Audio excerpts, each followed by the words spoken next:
Hello student, मैं doctor Bharat Kumar और आप लोग पढ़ रहे हैं प्रैक्टिकल ज्योग्राफी। और आज हम लोग पढ़ने वाले हैं प्रैक्टिकल का एक नया टॉपिक जिसका नाम है इंडियन क्लाइनोमीटर। इंडियन क्लाइनोमीटर जैसा कि आप देख पा रहे होंगे, यह एक सर्वेक्षण करने के लिए उपकरण है और इसके द्वारा हम लोग किसी भी ऊर्ध्वाधर ऊंचाई को या वर्टिकल हाइट को निकालते हैं। तो जब आप फील्ड में किसी इंडियन क्लाइनोमीटर सर्वे को करने के लिए जाते हैं तो आपके पास कौन कौन से इंस्ट्रूमेंट होने चाहिए या कौन कौन से इंस्ट्रूमेंटों का इसमें हमें फील्ड में सर्वे करते समय आवश्यकता होगी, उसको आज हम लोग यहाँ देखेंगे। तो सबसे पहले जब हम लोग फील्ड में जाते हैं तो हमें यहाँ 5 प्रकार के इंस्ट्रूमेंटों की आवश्यकता पड़ती है। इसमें पहला है हमारा भारतीय क्लाइनोमीटर, जो आप ये देख पा रहे हैं, इसको इंडियन क्लाइनोमीटर के नाम से जानते हैं। दूसरा हमें इसमें चाहिएगा समपटल, ये जो समपटल है और इसके नीचे जो लगा हुआ है त्रिपाद, इसकी हमें आवश्यकता होगी। हमें एक एरो या तीर की आवश्यकता होगी। इसके अलावा हमें साहुल व चिमटे की आवश्यकता होगी। इसके अलावा हमें यहाँ पर फीते की आवश्यकता होगी। तो इतने सारे इंस्ट्रूमेंटों को लेकर के हम लोग फील्ड में जाते हैं। जब जाकर के हम इस इंडियन क्लाइनोमीटर का प्रयोग करते हैं और इसके द्वारा हम किसी भी हाइट को इस प्रकार से हम लोग पढ़ सकते हैं। तो जब हम किसी की ऊर्ध्वाधर ऊंचाई को या वर्टिकल हाइट को पढ़ते हैं तो ये हमारा मेन इंस्ट्रूमेंट होता है, इसको इंडियन क्लाइनोमीटर कहते हैं। अब पहले मैं आपको इसी इंडियन क्लाइनोमीटर के पार्ट्स के बारे में बताऊंगा कि यहाँ कौन कौन से पार्ट होते हैं। तो आप लोग देखेंगे कि ये जो इंडियन क्लाइनोमीटर है, इसको 4 प्रकार के पार्ट्स में डिवाइडेशन कर दिया गया है। इसमें हम लोग देखेंगे तो एक तो होती है आधार प्लेट, जिसको बेस प्लेट कहते हैं। एक इसमें पीतल की छड़ लगी रहती है, जो आप ये देखें ऊपर जो इसको सपोर्ट करती है। एक इसमें नेत्र फलक व दृश्य वेदिका होती हैं, जिसको हम लोग आई वेन और ऑब्जेक्टिव वेन कहते हैं। और एक इसमें सर्कवा फ्रेम होता है। अब हम एक एक करके इसको समझेंगे। तो पहले हम लोग बात करेंगे आधार प्लेट के बारे में। तो आप ये जो इंस्ट्रूमेंट देख रहे हैं, इसका ये जो निचला भाग है, ये जो प्लेट है, इसको हम लोग बेस प्लेट या आधार प्लेट के नाम से जानते हैं। अगर आप लोग इस प्लेट को देखेंगे तो लगभग यह 22 सेंटीमीटर लंबी और 2 सेंटीमीटर के लगभग चौड़ी होती है। ये जो आप प्लेट देख रहे हैं, ये इसकी बेस प्लेट कहलाती है, इसको आधार प्लेट कहते हैं। ये 22 सेंटीमीटर लंबी और 2 सेंटीमीटर चौड़ी होती है। ये जो बेस प्लेट होती है, इसी के ऊपर हमारा पूरा इंस्ट्रूमेंट ये टिका रहता है। इसी में जो दूसरा पार्ट है, इसी में वो है पीतल की छड़, जिसको ब्रास बार भी कहते हैं। तो आप यहाँ देखेंगे कि इसमें इस जगह से यहाँ से लेकर के और ये ऊपर का ये जो पार्ट है, ये ब्रास प्लेट के नाम से जाना जाता है, ये वाला भाग, और इसे पीतल की छड़ भी कह देते हैं।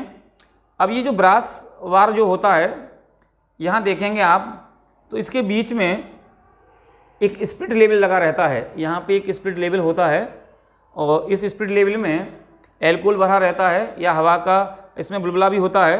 और जब हम इसको प्रयोग में लाते हैं या हम जब इसको समतल करके किसी टेबल पर रखते हैं और ये अगर इंस्ट्रूमेंट लेवल में है या नहीं है, ये हमें इसी स्पिरिट लेवल से पता लगता है। जब हम इसको रख लेते हैं और रखने के बाद में हम देखते हैं कि इसका जो हवा का जो बुलबुला है वो इसके मिडिल पार्ट में है या नहीं है। अगर नहीं होता है तो यहाँ पर आप गौर से देखेंगे तो ये है लेवलिंग स्क्रू। इस लेवलिंग स्क्रू की सहायता से हम इसको क्या है, लेवल में लाते हैं।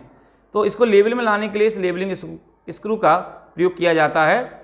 और यहाँ जो लेवलिंग जो मेन इसकी जो समतल करने की नलका होती है, इस लेवलिंग में हम देखते हैं तो यहाँ पे बीच में जो इसका हवा का बुलबुला रहता है, जब तक वह समतल नहीं हो जाता, जब तक हम इसको सेट करते हैं, इसको स्क्रू को या तो लूज करेंगे या टाइट करेंगे, तो ये धीमे धीमे ये बुलबुला बीच में आ जाता है और उससे लेवल होने लगता है। इसी आप लोग देख रहे हैं कि ये पीतल की छड़ है ब्रास। यहाँ पे आप देखेंगे तो 2 सपोर्ट के लिए जब हम इंस्ट्रूमेंट को प्रयोग करते हैं तो ये ऐसे बंद रहता है, और जब आप इसको फील्ड में लेके जाएंगे तो ये हमारा जो ऑब्जेक्टिव वेन है इस प्रकार से हम खड़ा करते हैं, ये आई वेन होता है इसको खड़ा करते हैं, और यहाँ पर इसको रोकने के लिए, क्योंकि ये बार बार नीचे ऊपर ना हो, यहाँ पे आप देखेंगे इन सपोर्ट को यहाँ लगा देते हैं, तो दोनों तरफ दी जाती हैं, दोनों तरफ से इसको क्या करते हैं हम लोग इसको यूज कर लेते हैं। इसके बाद में अब क्या होगा कि ये एकदम टाइट रहेंगी और ये यूज करने पर ये ऊपर या नीचे नहीं होंगी, तो इससे ये सपोर्ट से ये काम में करता है। इसी में हम लोग देखते हैं कि ये जो पीतल की जो छड़ होती है, जो ब्रास बार जो होती है, इसका मेन जो फंक्शन होता है वो इन दोनों ऑब्जेक्टिव वेन और आई वेन इन दोनों को यहाँ सपोर्ट देता है और जिससे ये जुड़े रहते हैं। इसी में अगर हम लोग बात करेंगे अगले की, तो वो है नेत्र फलक और दृश्य बोधिका, यानी कि नेत्र फलक यानी कि आई वेन और दृश्य बोधिका यानी कि ऑब्जेक्टिव वेन। तो आप यहाँ देख पा रहे होंगे कि यहाँ पर दो फलक दिए गए हैं। एक आप जो ये जो फलक रेड कलर का देख रहे हैं, इसमें एक छोटा सा छिद्र है या होल दिया गया है। जब हम इसको फील्ड में लेके जाते हैं तो फील्ड में हमें इस प्रकार से यहाँ पर अपनी आई को यहाँ सेट करके यहाँ देखना पड़ता है, और हम जब इसमें से देखते हैं इस आई वेन में से, तो हमारा देखना और प्लस ये आप जो देख रहे होंगे यहाँ पे जो ऑब्जेक्ट वेन है इसके बीच में एक धागा लगा हुआ है, इस धागे को हम यहाँ देखते हैं और धागे से जो हमें आगे ऑब्जेक्टिव लेना है, जिसकी हमें हाइट निकालनी है, उसको देखते हैं। तो हमारी ये आई प्लस ये धागा प्लस आपका जो ऑब्जेक्टिव जिसकी आपको हाइट निकालनी है, वो तीनों क्या है एक सीध में आ जाती हैं। तो यहाँ पर हम लोग देखेंगे कि ये दो अलग अलग वेन होते हैं, और ये हमारा आई वेन हो गया जिसमें हम लोग देखते हैं, और ये हमारा हो गया ऑब्जेक्टिव वेन। अब यहाँ पे जो मेन जो हम लोग समझेंगे की कोशिश करेंगे कि ये जो ऑब्जेक्टिव वेन होता है, यहाँ पर आप लोग देखेंगे तो यहाँ पर रीडिंग दी जाती हैं। तो रीडिंग की अगर हम लोग बात करेंगे तो यहाँ पर ये दो मान होते हैं।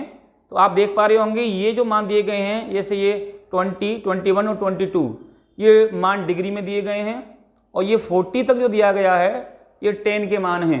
यानी कि जब हम इसको फील्ड में लेके जाएंगे तो जब हम यहाँ से इसको देखेंगे ऑब्जेक्टिव वेन से, तो ऑब्जेक्टिव वेन में क्योंकि ये जो स्लाइडर दिया गया है, ये इसको सर्कवा फ्रेम कहते हैं, ये ऊपर या नीचे किया जाता है जितनी हमें आवश्यकता होती है। जब हम ऐसे देख रहे हैं और हमारा ऑब्जेक्टिव अगर नीचे है तो इसको थोड़ा नीचे लेके आते हैं, अगर ऑब्जेक्टिव ऊपर है तो इसको ऊपर लेके जाते हैं। तो जैसे हम लोग इसको ऊपर या नीचे करेंगे तो यहाँ पे आप देखेंगे कि ये जो धागा है, इस धागे के किनारे पर रीडिंग है। इस साइड में अगर रीडिंग देखेंगे तो डिग्री की रीडिंग होती है, और इस साइड में अगर आप लोग देखेंगे तो यहाँ जो रीडिंग दी गई है वो 10 की रीडिंग दी गई है। तो दोनों में से हम कोई भी रीडिंग ले सकते हैं, चाहे हम डिग्री के लें या 10 की लें, और वो रीडिंग हमें जब आप हाइट निकालेंगे तो हमें इन रीडिंगों की आवश्यकता पड़ती है। और ये जो सर्कवा फ्रेम होता है, इसको हम लोग क्या करते हैं, इसको अपनी सुविधानुसार जहाँ पर हमारा ऑब्जेक्ट होता है उससे हम लोग ऊपर या नीचे कर लेते हैं। तो इसमें हमारे डिग्री के मान और इसमें 10 के मान दिए जाते हैं। इसी में अगला है सर्कवा फ्रेम, जो मैंने आपको बताया, इसको जो स्लाइडर कहते हैं। ये स्लाइडर अपनी आवश्यकता के अनुसार जहां आपको जितना लेना है उसके अनुसार हम लोग इसको यूज कर सकते हैं, ऊपर या इसको नीचे किया जा सकता है। अब मैं आपको एक चीज़ यहाँ क्लियर कर दूं कि जब आप इसको गौर से देखेंगे तो यहाँ पर 0 डिग्री लिखा हुआ है, इधर भी 10 का मान 0 लिखा हुआ है। यहाँ पर ये दो मान हैं, ये 0 डिग्री और ये 0 डिग्री 10 का मान है। अगर आपको अगर कोई हाइट ऊंचाई की निकालनी है तो आप लोग ऊपर की ओर ये स्लाइडर ले जाएंगे, या ऊपर की तरफ हमें ले जाना पड़ता है, तो यहाँ से रीडिंग बनेगी, वो प्लस की रीडिंग कहलाती हैं, यानी कि उसकी ऊंचाई निकाल सकते हैं। आप ऊंचाई के अलावा किसी की गहराई भी निकाल सकती हैं। गहराई के लिए ये जो अपने आप जो स्लाइडर होता है, इसको हम 0 से जब नीचे ले जाते हैं, तो जब 0 से नीचे जाएगा तो वही सेम रीडिंग इधर बनती हैं। नीचे जाएगा तो ये इधर माइनस की रीडिंग होंगी, ऊपर जाता है तो प्लस की रीडिंग होती है। यानी कि ऊपर जाने पर आप लोगों की ऊंचाई निकलती है, और इसको जब हम नीचे ले जाते हैं तो नीचे ले जाने पर हम लोग किसी की गहराई को भी इससे निकाल सकते हैं। तो ये जो इंडियन क्लाइनोमीटर होता है, यह किसी की ऊंचाई और गहराई यानी कि वर्टिकल, आप दोनों में इसका प्रयोग कर सकते हैं। जैसे मान के चलें कि आप किसी फील्ड में खड़े हुए हैं यहाँ पे, और आपका ये क्लाइनोमीटर यहाँ पे लगा हुआ है। तो जब आप इसकी हाइट निकालेंगे तो भी आप यहाँ से इसको मैनेज कर सकते हैं।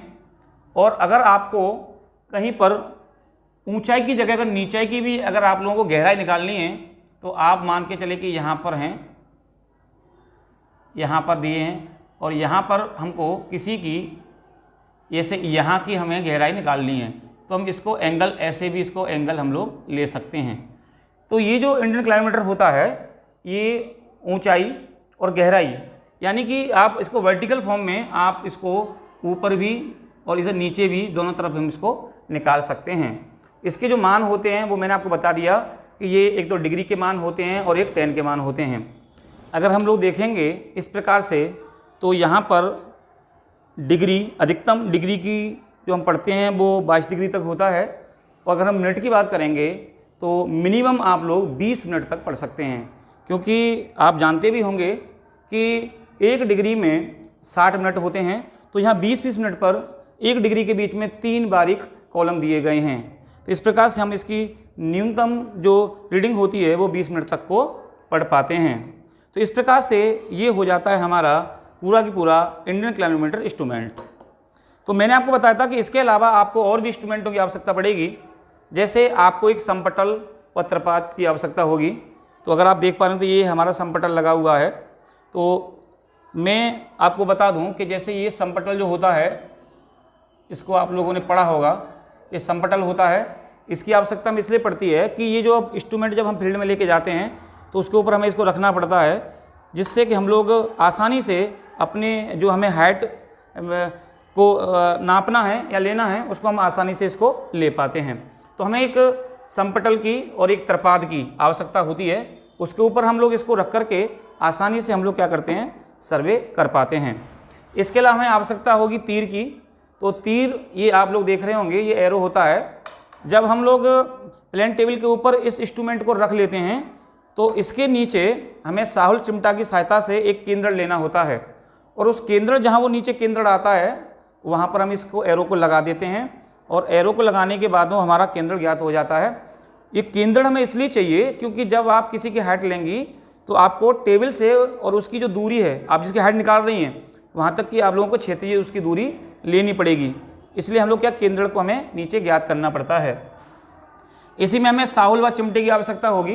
तो आप लोग जानते होंगे कि ये साहुल व चिमटा है और इसको हम लोग क्या करते हैं कि जब फील्ड में जाते हैं तो प्लेन टेबल के साथ में ही इसको भी लेके चले जाते हैं और इसका काम ये होता है इसकी सहायता से हम इसको ऐसे टेबल में लगाते हैं और जहाँ पर हमारा इसका सेंटर बिंदु आता है, ये देखो आप यहाँ देखेंगे इसका जो यहाँ सेंटर बिंदु होता है वहीं से हम लोग चिमटे को लगा देते हैं और नीचे जहाँ पर साहुल आता है वहीं पर इसको हम केंद्र को ज्ञात कर लेते हैं।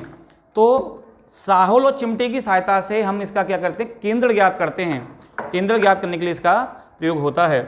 और इसी में हमें एक चाहिएगा फीता यानी कि टेप। तो टेप की हमें आवश्यकता होती है क्योंकि जो आपको क्षैतिज दूरी नापनी है उसके लिए हमें एक टेप की आवश्यकता होती है और ये टेप भी हमें क्योंकि ये टेप जब तक हमारे पास नहीं होगा हम अपने केंद्र से और जिसकी हम हाइट निकालने उसकी दूरी नहीं निकाल पाएंगे, तो इसलिए हमें इसकी भी आवश्यकता होगी। अब ये जो टेप होते हैं वो 4 प्रकार के होते हैं और मैं इससे पहले अगर आप लोगों को ज़रा डीपली इसके बारे में देखना है तो प्लेन टेबल सर्वेक्षण में प्रयोग होने वाले इंस्ट्रूमेंट वो मैंने आपको डीपली बताया हुआ है, आप वहाँ से और इसको देख सकते हैं कि कितने प्रकार के ये होते हैं। तो ये 4 प्रकार के लगभग टेप होते हैं। तो आप यहाँ केवल इतना समझ लीजिए कि हमें एक टेप की आवश्यकता होगी और ये जो मेरे हाथ में टेप देख रहे हैं ये 30 मीटर का या 100 फीट का है। इसमें मीटर और फिट दोनों में इकाइयाँ दी गई हैं और हमें अगर मीटर में हाइट निकालनी है तो मीटर में ले लेते हैं और अगर हमें लोग फिट में निकालनी है तो फिट का यूज करते हैं। इसके आधार पर हम लोग क्या करते हैं कि केंद्र से लेकर के और जो दूरी होती है हम उसका फीते से दूरी को नापने के लिए इसका प्रयोग करते हैं। तो इस प्रकार से ये हमारा हो जाता है इंडियन क्लाइनोमीटर में प्रयोग होने वाले उपकरण और ख़ास करके इंडियन क्लाइनोमीटर के पार्ट जो मैंने आपको बता दिए हैं। इस सभी इंस्ट्रूमेंटों की सहायता से हम लोग फील्ड में जाते हैं और फील्ड में जाकर के हम लोग सर्वेक्षण को करते हैं। तो ये अगर आप लोग इससे आगे कि फील्ड में जाकर के हम सर्वे कैसे करते हैं, तो इसके लिए आप लोगों का इसका पार्ट 2 देखिए, जिसमें आपको ये समझ में आ जाएगा कि जब हम फील्ड में इंस्ट्रूमेंट को लेकर चले जाते हैं तो वहाँ पर कैसे इसका यूज किया जाता है और कैसे इसकी हाइट को निकाला जाता है। तो आज के लिए इतना ही। Thank you.